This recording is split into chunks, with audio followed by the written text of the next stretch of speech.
Hi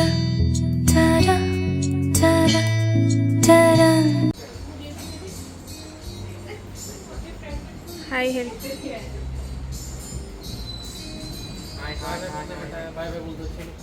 bye ಬಾಯ್. Hi ಹೇಳಿ ಅಂದರೆ ಬಾಯ್ ಬಾಯ್ ಅಂತ. ಎಲ್ಲ ಯಾಕೆ ಬಂದಿದ್ದೀರಾ ಹೇಳಿ?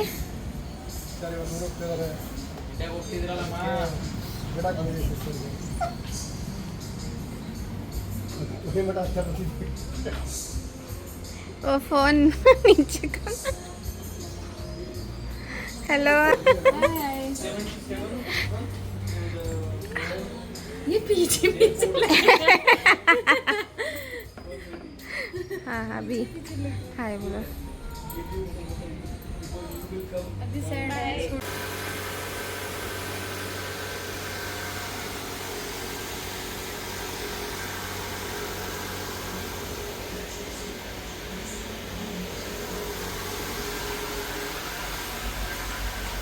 ರೀ ಹಾಯ್ ಹೇಳಿ. ಎಲ್ಲಿ ಹೋಗ್ತಾ ಇದ್ದೀವಿ ರೀ? ಜೋರಾಗಿ ಮಾತಾಡಬೇಕು. ಹೇಗೆ ಹೇಳೋದು, ವೆರಿ ಆಫ್ಟರ್ ಲಾಂಗ್ ಟೈಮ್ ನನ್ನ ವೈಫು ಹಿಂದೆ ಹೋಗ್ತಿದ್ದಾರೆ for long holidays. No option. She need more rest. more rest and I have to accept the situation. Let's see how is the situation is going next couple of days, couple of months. ಇವಾಗ ಎಲ್ಲಿ ಹೋಗ್ತಾ ಇದ್ದೀವಿ?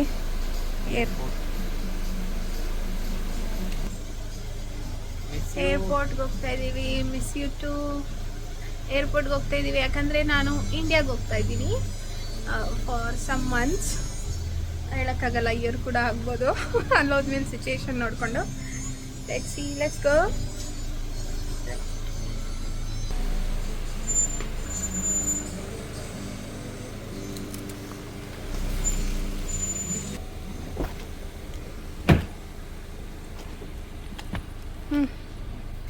Capture ಮಾಡಿ ನನ್ನ.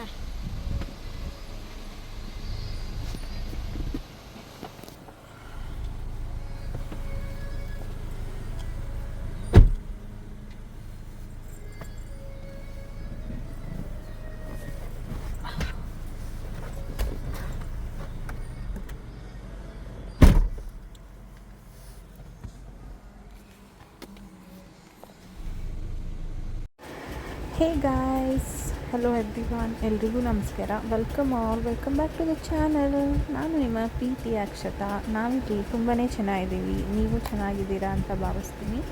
ಹಾಗೆಯೇ ನಾನು ಈ video ಮಾಡ್ಕೊಳ್ಳುವಾಗ ತುಂಬ ದಿನಗಳ ಹಿಂದೆ ನಾನಿನ್ನು ಅಪ್ಲೋಡ್ ಮಾಡಿರಲಿಲ್ಲ. ಹೀಗೆ ಒಂದೊಂದೇ ಕ್ಯಾಪ್ಚರ್ ಮಾಡ್ಕೊಂಡಿರೋದೆಲ್ಲ ಅಪ್ಲೋಡ್ ಮಾಡ್ಕೊಳ್ತಾ ಬರ್ತಾಯಿದ್ದೀನಿ. ಅದು ಫ್ರೀ ಇದ್ದಾಗ ಎಡಿಟ್ ಮಾಡಿ ವಾಯ್ಸ್ ಓವರ್ ಕೊಟ್ಟು ಅಪ್ಲೋಡ್ ಮಾಡ್ತಾಯಿದ್ದೀನಿ. ಮಾಮಿ ಲೈಫ್ ತುಂಬ ಬ್ಯುಸಿಯಾಗಿದೆ. ನಿದ್ದೆ ಇಲ್ಲ, ಪ್ರಾಪರ್ ಸ್ಲೀಪ್ ಇಲ್ಲ, ಸ್ಲೀಪ್ಲೆಸ್ ನೈಟ್ಸ್ ಅಂತಲೇ ಹೇಳ್ಬೋದು. ಬಟ್ ತುಂಬ ಎಂಜಾಯ್ ಮಾಡ್ತಾಯಿದ್ದೀನಿ. ಲೈಫ್ಸಲ್ಲಿ ತುಂಬ ಅಪ್ಸ್ ಆ್ಯಂಡ್ ಡೌನ್ಸ್, ತುಂಬ ಖುಷಿ, ತುಂಬ ದುಃಖ, ಪ್ರತಿಯೊಂದೂ ನಡೀತಾ ಇದೆ. ಹೀಗೆ ಇರಲಿ ಅಂತ ಅನ್ಕೋತೀನಿ, ಚೆನ್ನಾಗಿರಲಿ. ಹಾಗೆ ಬನ್ನಿ, let's get into the video. ನೋಡ್ತಾ ಇರ್ಬೋದು, ಈ ವಿಡಿಯೋ ನೀವು ಫಸ್ಟೇ ನೋಡ್ಕೊಂಡು ಬಂದ ಹಾಗೆ ನಾನು ನನ್ನ ಪ್ರೆಗ್ನೆನ್ಸಿ ಇರುವಾಗ ನಾನು ಇಂಡಿಯಾಗೆ ಬಂದಿದ್ದು. ಆ್ಯಕ್ಚುಲಿ ನಿಮಗೆಲ್ರಿಗೂ ಗೊತ್ತೇ ಇರುತ್ತೆ, ನನ್ನ ಡೆಲಿವರಿ ಆಗಿದ್ದು ಇಂಡಿಯಾದಲ್ಲಿ. ಬಿಕಾಸ್ ನನಗೆ ನನ್ನ ಬೇಬಿ ಇಂಡಿಯನ್ ಸಿಟಿಜನ್ ಆಗಿರಬೇಕಿತ್ತು. ಸೊ ಹಾಗಾಗಿ ನಾನು ಇಂಡಿಯಾದಲ್ಲೇ ನಾನು ಡೆಲಿವರಿ ಮಾಡಿಸ್ಕೊಂಡಿದ್ದು. ಹಾಗಾಗಿ ನನಗೆ 7th ಮಂತ್ ಲಾಸ್ಟ್ ಚೆಕಪ್ ಮುಗಿಸ್ಕೊಂಡು ನಾನು ಇಂಡಿಯಾಗೆ ಬಂದಿದ್ದು. 7th ಮಂತ್ ಅಂತಲೂ ಇಲ್ಲ, ಆ್ಯಕ್ಚುಲಿ 6.5 7ಗೆ ಸ್ಟೆಪ್ ಆಗಿತ್ತು. 18ಗೆ ನನಗೆ 17ಗೆ 6 ಕಂಪ್ಲೀಟಾಗಿ 7 ಆ್ಯಂಡ್ ನಾನು ಬಂದಿದ್ದು 18th. ಹೌದು, ಅವತ್ತೇ ಸೊ ನೀವಿಲ್ಲಿ ನೋಡ್ತಾ ಇರ್ಬೋದು ನಾವು ಏರ್ಪೋರ್ಟಿಗೆ ಹೋಗ್ತಾ ಇರೋವಂಥದ್ದು. ನಾನಿಲ್ಲಿ ವಿಡಿಯೋ ಕ್ಯಾಪ್ಚರ್ ಮಾಡ್ಕೊಂಡಿದ್ದೀನಿ. ನಮಗೆ ಸುವರ್ಣಭೂಮಿ ಏರ್ಪೋರ್ಟ್ ತುಂಬ ಹತ್ರ, ಬಟ್ ನಾವು ಬುಕ್ ಮಾಡ್ಕೊಂಡಿದ್ದು ಡಾನ್ಮೋಗ್ ಬಂದು ಬ್ಯಾಂಕಾಕ್ ಸಿಟಿ ಸೆಂಟರಲ್ಲಿರೋದ್ರಿಂದ ಮನೆಯಿಂದ ತುಂಬ ದೂರ. ಸೊ ನಾವು ಬೇಗನೆ ಹೊರಟಿದ್ವಿ. ಇದು ಸುವರ್ಣಭೂಮಿ ಬ್ಯಾಕ್ ಸೈಡ್ ತುಂಬಾ ಚೆನ್ನಾಗಿರುತ್ತೆ. ಟೇಕ್ ಆಫ್ ಆಗಿರ್ಬೋದು, ಲ್ಯಾಂಡಿಂಗ್ ಆಗಿರ್ಬೋದು, ತುಂಬ ಹತ್ರದಿಂದ ನೋಡ್ಬೋದು. ತುಂಬ ಜನ ಕಾರ್ ಪಾರ್ಕಿಂಗ್ ಮಾಡಿಕೊಂಡು ವೀಡಿಯೋಸ್ ಮಾಡ್ಕೊಳ್ಳೋದಾಗಿರ್ಬೋದು, ಅಥವಾ ಆ ಸೀನರಿನ ನೋಡೋಕ್ಕೇ 2 ಕಣ್ಣು ಸಾಲದು ಅಂತಲೇ ಹೇಳ್ಬೋದು. ತುಂಬಾ ಚೆನ್ನಾಗಿರುತ್ತೆ. ಸೊ ನೀವು ನೋಡ್ತಾ ಇರ್ಬೋದು ಸೈಡಲ್ಲೆಲ್ಲ ಕಾರ್ ಪಾರ್ಕಿಂಗ್ ಎಲ್ಲ ಮಾಡಿಕೊಂಡು ಅಲ್ಲಿ ಟೇಕ್ ಆಫ್ ಮತ್ತು ಲ್ಯಾಂಡಿಂಗ್ ಆಗೋ ಫ್ಲೈಟ್ ಆಗೋದನ್ನು ನೋಡ್ತಿದ್ದಾರೆ. ಐ ಥಿಂಕ್ ಸೊ ಎಮಿರೇಟ್ಸ್ ಇರಬೇಕು ಅದು ಫ್ಲೈಟು. ನನಗೆ ಮರ್ತೋಗಿದೆ ಆ್ಯಂಡ್ ಇಲ್ಲಿ ಸರಿಯಾಗಿ ವಿಡಿಯೋದಲ್ಲಿ ಅದು ಕಾಣಿಸ್ತಾನೂ ಇಲ್ಲ.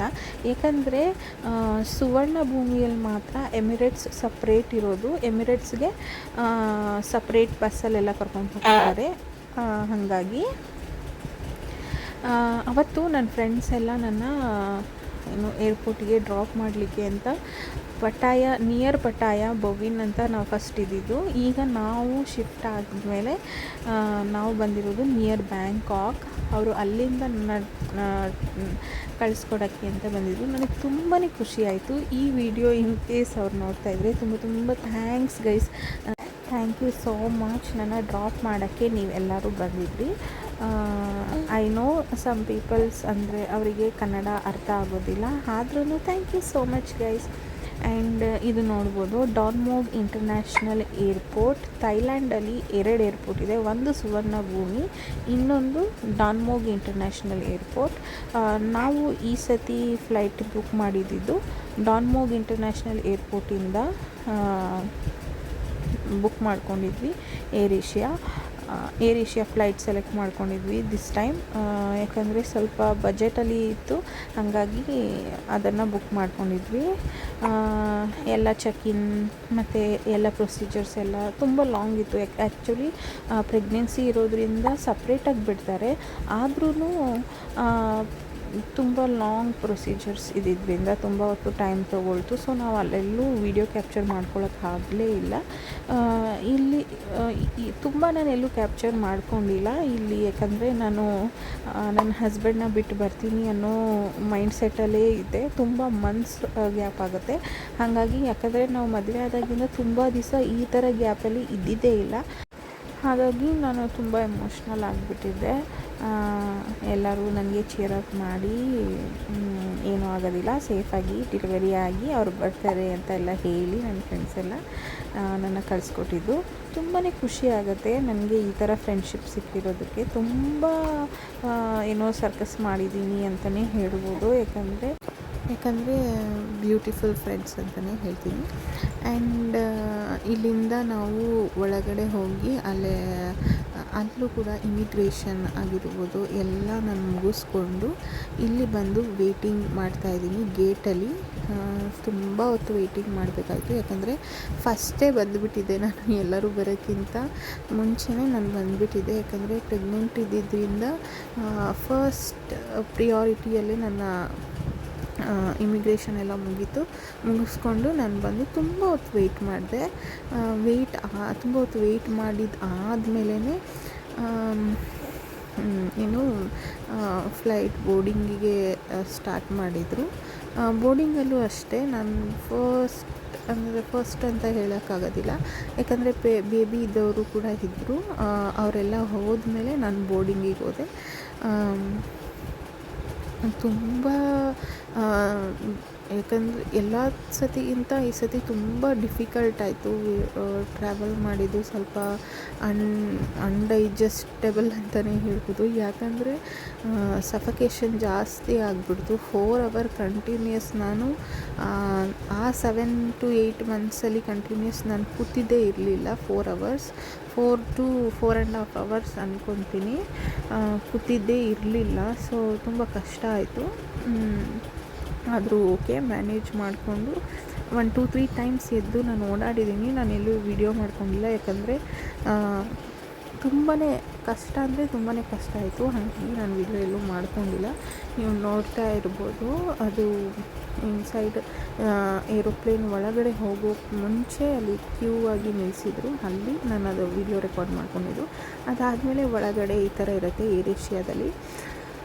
ಇಂಡಿಗೋ ಆದರೆ ತುಂಬ ಡಿಫ್ರೆಂಟ್ ಇರುತ್ತೆ. ಬ್ಲೂ ಚೇರ್ಸ್ ಇರುತ್ತೆ ಮತ್ತು ಲೆಗ್ ಸ್ಪೇಸ್ ತುಂಬ ಚೆನ್ನಾಗಿರುತ್ತೆ. ಇಂಡಿಗೋ ತುಂಬ ಚೆನ್ನಾಗಿರುತ್ತೆ ಟ್ರಾವೆಲ್ಗೆ. ಬಟ್ ಏರ್ ಏಷ್ಯಾ ಸ್ವಲ್ಪ ಕಂಜೆಸ್ಟಬಲ್, ಅಂದರೆ ಮ್ಯಾನೇಜಬಲ್, ಬಜೆಟ್ ಫ್ರೆಂಡ್ಲಿಯಲ್ಲಿ ನಾವು ಹೋಗಿ ಬರ್ಬೋದು.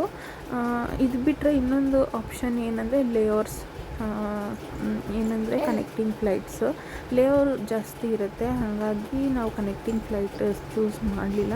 ಇಟ್ಸ್ ಓಕೆ, 4 hours ಅಲ್ವಾ ಜರ್ನಿ ಅಂತ ಅಂದ್ಕೊಂಡು ಏರ್ ಏಷ್ಯಾ ಸೆಲೆಕ್ಟ್ ಮಾಡ್ಕೊಂಡು ಹೋಗಿದ್ದು. ಇದಕ್ಕೆ ಮುಂಚೆ ನಾವು ಟ್ರಾವೆಲ್ ಮಾಡಿದ್ದೀನಿ, ಇಲ್ಲ ಅಂತ ನಾನು ಹೇಳ್ತಾ ಇಲ್ಲ. ಬಟ್ ನಮ್ಮ ಕಾರ್ ಆಗಿರೋದ್ರಿಂದ ಕಂಫರ್ಟಬಲ್ಲಾಗಿ ಕೂತ್ಕೊಂಡು ನಮಗೆ ಎಲ್ಲಿ ಸ್ಟಾಪ್ ಬೇಕು, ಟಯರ್ಡ್ ಆದಾಗ ಸ್ಟಾಪ್ ಕೊಟ್ಕೊಂಡು, ಮತ್ತು ಸ್ನ್ಯಾಕ್ಸ್ ಯಾವಾಗಲೂ ನನಗೆ ಪ್ರೆಗ್ನೆನ್ಸಿಯಲ್ಲಿ ಕ್ರೇವಿಂಗ್ಸ್ ಜಾಸ್ತಿ ಇತ್ತು, ಯಾವಾಗಲೂ ತಿಂತಾನೆ ಇರ್ತಾಯಿದ್ದೆ. ಹಾಗಾಗಿ ತಿಂದ್ಕೊಂಡು ಲೈಕ್ ಆ ಥರ ಇತ್ತು. ಬಟ್ ಈ ಟ್ರಾವೆಲ್ ಮಾತ್ರ ಸ್ವಲ್ಪ ಕಷ್ಟ ಆಯಿತು ಅಂತಲೇ ಹೇಳ್ಬೋದು. ಆ್ಯಂಡ್ ಮುಂದೆ ಹಿಂದೆ ಕೂತಿರೋರಂತೂ ಏನಂದರೆ ಅದನ್ನು ಬರ್ಕೊಂಡ್ರೆ ಹಿಂದೆ ಬರುತ್ತಲ್ಲ, ಬಂದು ನನ್ನ ಏನು ಬಂಪಿಗೆ ಟಚ್ ಆಗ್ತಾಯಿತ್ತು. ಸೊ ತುಂಬ ಡಿಫಿಕಲ್ಟ್ ಆಯಿತು ಅಂತಲೇ ಹೇಳ್ಬೋದು. ಆ್ಯಂಡ್ ಟೇಕ್ ಆಫ್ ಆಗಿ ನಾನು ನನಗೆ ವಾಮಿಟಿಂಗ್ ಸೆನ್ಸೇಷನ್ ಜಾಸ್ತಿ ಆಗಿದ್ದರಿಂದ ನಾನು ಮಲಗಿಬಿಟ್ಟೆ. ಟೇಕ್ ಆಫ್ ಆಗೋಕ್ಕೂ ಮುಂಚೆಯಿಂದನೂ ಮಳೆ ಬರ್ತಾಯಿತ್ತು. ನಾವು ಏರ್ಪೋರ್ಟಿಗೆ ಬರುವಾಗಿಂದನೂ ಸ್ವಲ್ಪ ಹನಿ ಥರ ಮಳೆ ಬರ್ತಾಯಿತ್ತು.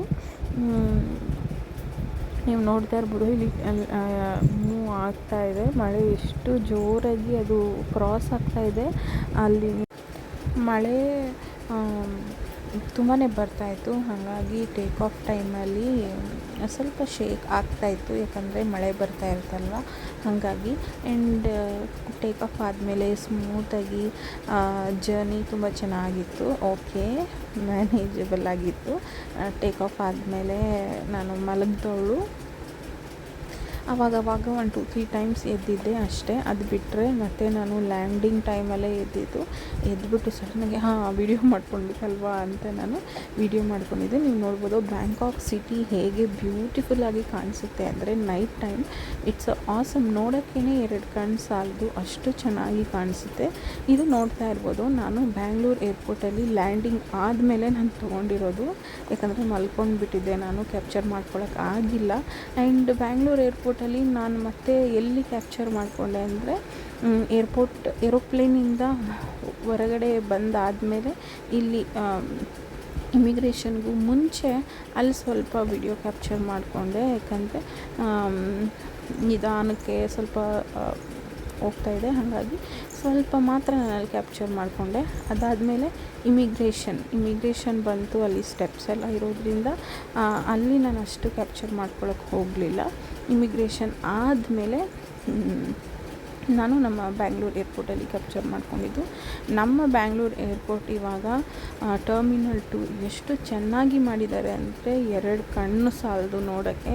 ಎಂಟ್ರಿ ಅಂದರೆ ಎಲ್ಲರೂ ಹೊರಗಡೆ ಹೋಗಬೇಕಾದ್ರೆ ಎಂಟ್ರಿ ಬರ್ತೀವಲ್ಲ, ಅಲ್ಲಿ ಆಗಿರ್ಬೋದು.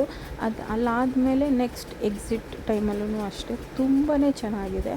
ಆ್ಯಂಡ್ ಇಮಿಗ್ರೇಷನ್ ಎಲ್ಲ ಕೂಡ ಸ್ಮೂತಾಗಾಯಿತು. ಅವರೇನು ಕ್ವೆಶನ್ ಕೂಡ ಏನೂ ಮಾಡಲಿಲ್ಲ. ಬಟ್ ಸಮ್ಟೈಮ್ಸ್ ಏನಂದರೆ ಕ್ವೆಶನ್ ಮಾಡ್ತಾರೆ, ಏನು ವೀಸಾ ಅದೆಲ್ಲ ಚೆಕ್ ಮಾಡಿ ಕ್ವೆಶನ್ ಮಾಡ್ತಾರೆ. ಬಟ್ ಈ ಟೈಮ್ ಏನೂ ಕ್ವೆಶನ್ ಮಾಡಲಿಲ್ಲ.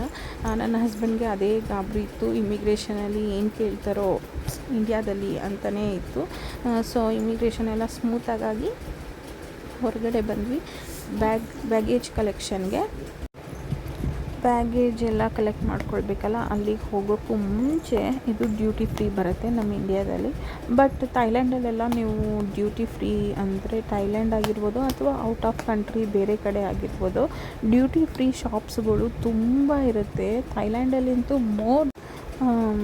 ತುಂಬಾ ನಡಿಬೇಕಾಗುತ್ತೆ, ಹಾಗಾಗಿ ತುಂಬ ಇರುತ್ತೆ ಶಾಪ್ಗಳು. ಚಾಕ್ಲೇಟ್ ಶಾಪ್ ಆಗಿರ್ಬೋದು, ಕಾಸ್ಮೆಟಿಕ್ಸ್, ಪ್ರತಿಯೊಂದು ಇಂಥದ್ದು ಸಿಗಲ್ಲ ಅಂತ ಇಲ್ಲ. ಆ್ಯಂಡ್ ಹೋಟೆಲ್ಸು ಕೂಡ ತುಂಬ ಇರುತ್ತೆ. ಫುಡ್ಗೆ ಹಸಿವಾಗಿದ್ದರೆ ಊಟ ಕೂಡ ನಾವು ಅಲ್ಲಿ ಮಾಡ್ಕೊಳ್ಬೋದು.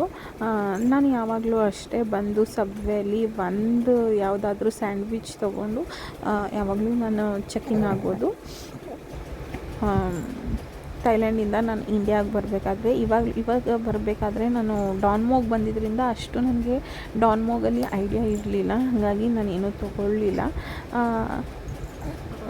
ಮಲ್ಕೊಂಡೇ ಬಂದಿದ್ದಾಯಿತು. ಆಮೇಲೆ ಇನ್ ಕೇಸ್ ತಿಂದು ಏನಕ್ಕೆ ವಾಮಿಟ್ ಆಗಿಬಿಟ್ರೆ ಅಂತ. ಇದಾದಮೇಲೆ ನೋಡ್ಬೋದು ಬ್ಯಾಗೇಜ್ ಕಲೆಕ್ಟ್ ಮಾಡಿಕೊಂಡು ಅಲ್ಲಿ ಎತ್ತಕ್ಕೆ ನನಗೆ ಸ್ವಲ್ಪ ಕಷ್ಟ ಆಯಿತು, ಹಾಗಾಗಿ ಅಲ್ಲಿ ಒಬ್ಬರು ಹೆಲ್ಪ್ ಮಾಡಿದ್ರು. ಬ್ಯಾಗೇಜ್ ಎಲ್ಲ ಕಲೆಕ್ಟ್ ಮಾಡಿಕೊಂಡು ಬ್ಯಾಗೇಜ್ ಕಲೆಕ್ಟ್ ಮಾಡಿದಾದಮೇಲೆ ಏನಾಯಿತು ಅಂದರೆ ನಾನು ಯಾಕೆ ವಿಡಿಯೋ ಮಾಡ್ಕೊಳ್ಬೇಕಿತ್ತು, ಬಟ್ ಮಾಡ್ಕೊಳಕ್ಕೆ ಆಗಲಿಲ್ಲ. ಅಲ್ಲಿ ಈಗ ಕಲೆಕ್ಟ್ ಮಾಡಿಕೊಂಡು ಔಟ್ಸೈಡ್ ಬಂದಮೇಲೆ ಅಲ್ಲಿ ಇನ್ನೂ ಲಗೇಜ್ನ ಚೆಕ್ ಮಾಡ್ತಾರೆ. ಇನ್ ಕೇಸ್ ಏನಾದರೂ ಪೆನ್ಸಿಲ್ ಮಾರ್ಕಲ್ಲಿ ಪೆನ್ ಅಥವಾ ಚಾಕ್ ಪೀಸಲ್ಲಿ ಬರೆದು ಕಳಿಸಿದರೆ ಥೈಲ್ಯಾಂಡಲ್ಲಿ ಚೆಕ್ ಮಾಡ್ತಾರೆ. ಸೊ ಅಲ್ಲಿ ಚೆಕ್ ಮಾಡೋಕ್ಕೆ ಸ್ಟಾಪ್ ಮಾಡಿದರು. ಅಲ್ಲೊಂದು 10 ಮಿನಿಟ್ಸ್ ಹೋಯಿತು ಟೈಮು. ಸೊ ಅಲ್ಲಿಂದ ಆದಮೇಲೆ ನಾನು ಇಲ್ಲಿ ಫುಲ್ ಎಕ್ಸಿಟಿಗೆ ಬಂದಿದ್ದೀನಿ. ನನ್ನ ರಿಸೀವ್ ಮಾಡೋಕ್ಕೆ ಪಪ್ಪ, ಮಮ್ಮಿ, ನನ್ನ ತಂಗಿ ಎಲ್ಲ ಬಂದಿದ್ದರು. ಅವರು ಬಂದು ಅವರ ರಿಯಾಕ್ಷನ್ ಕ್ಯಾಪ್ಚರ್ ಮಾಡೋಕ್ಕೆ ಇದು ಅಂತಲೇ ಹೇಳ್ಬೋದು. ಅಷ್ಟು ಖುಷಿ ಅವ್ರಿಗೆ ನನ್ನ ರಿಸೀವ್ ಮಾಡ್ಕೊಳ್ಳೋಕ್ಕೆ ಅಂತಲೇ ಹೇಳ್ಬೋದು.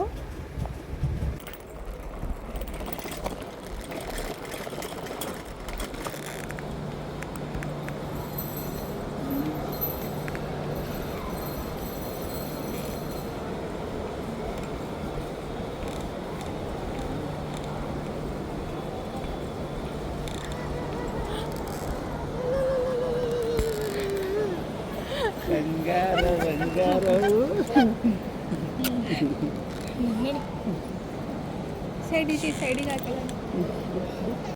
ನೋಡ್ಬೋದು ಪ್ರತಿ ಟೈಮ್ ನಾನು ಮದುವೆ ಆದಾಗಿಂದ ಇಂಡಿಯಾಗೆ ಬಂದಾಗ ಸೇಮ್ ರಿಯಾಕ್ಷನ್ ನನ್ನ ಪಪ್ಪಂದು. ತುಂಬ ಖುಷಿಯಿಂದ ರಿಸೀವ್ ಮಾಡ್ಕೋತಾರೆ ಇವಾಗ ಬಂದಿದ್ದೀನಿ ಅಂತ. ಖುಷಿ ಆಗುತ್ತೆ, ಹ್ಯಾಪಿ ಆಗುತ್ತೆ ಮನಸ್ಸಿಗೆ. ಆ್ಯಂಡ್ ಬ್ಯಾಂಗ್ಳೂರು ನನ್ನ ಮಳೆ ಬರೆಸಿ ನನ್ನ ವೆಲ್ಕಮ್ ಮಾಡ್ಕೊಳ್ತು. ನಂಗೆ ತುಂಬಾ ಖುಷಿ ಆಯಿತು ಮಳೆ ಬಂದಿದ್ದು ನೋಡಿ. ಇಲ್ಲಿಗೆ ನಾನು ಈ ವಿಡಿಯೋನ ಮುಗಿಸ್ಕೊಳ್ತೀನಿ. ಇದು ನನ್ನ ಪ್ರೆಗ್ನೆನ್ಸಿ ಟೈಮಲ್ಲಿ ನಾನು ಇಂಡಿಯಾಗೆ ಟ್ರಾವೆಲ್ ಮಾಡಿದ್ದ ಜರ್ನಿ. ನಾನು ಒಂದೇ ವಿಡಿಯೋದಲ್ಲಿ ಹಾಕಿದ್ದೀನಿ, ಪಾರ್ಟ್ಸ್ ಮಾಡೋಕ್ಕೆ ಹೋಗಿಲ್ಲ, ಯಾಕಂದರೆ ಎಡಿಟ್ ಮಾಡೋಕ್ಕೆ ನನಗೆ ಅಷ್ಟು ಟೈಮ್ ಇಲ್ಲ. ಸೊ ಹಾಗಾಗಿ ಸಣ್ಣ ಕ್ಯಾಪ್ಚರ್ ಮಾಡ್ಕೊಂಡಿದ್ದೀನಲ್ಲ ಒಂದೇ ವಿಡಿಯೋದಲ್ಲಿ ಹಾಕಿದ್ದೀನಿ. ಈ ವಿಡಿಯೋ ನಿಮಗೆಲ್ಲರಿಗೂ ಇಷ್ಟ ಆಗಿದೆ ಅಂತ ಅಂದ್ಕೊಂಡಿದ್ದೀನಿ. ಇಷ್ಟ ಆಗಿದ್ದೀನಿ, ನೀವು ಅದನ್ನು ಪುಟ್ಟ ಲೈಕ್, ತುಂಬ ಇಷ್ಟ ಆಗಿದ್ದಲ್ಲಿ ಒಂದು ಸಬ್ಸ್ಕ್ರೈಬ್ ಮಾಡ್ಕೊಳ್ಳಿ. ಹಾಗೆ ನಾನು ಇನ್ನೂ ಯಾವ ಥರ ವೀಡಿಯೋಸ್ ಮಾಡಬೇಕು ಅನ್ನೋದನ್ನು ಕಮೆಂಟ್ ಮಾಡಿ. ಮತ್ತು ಇನ್ನೊಂದು ವೀಡಿಯೋದಲ್ಲಿ ಸಿಗ್ತೀನಿ. ಅಲ್ಲಿವರೆಗೂ keep watching. Thank you so much.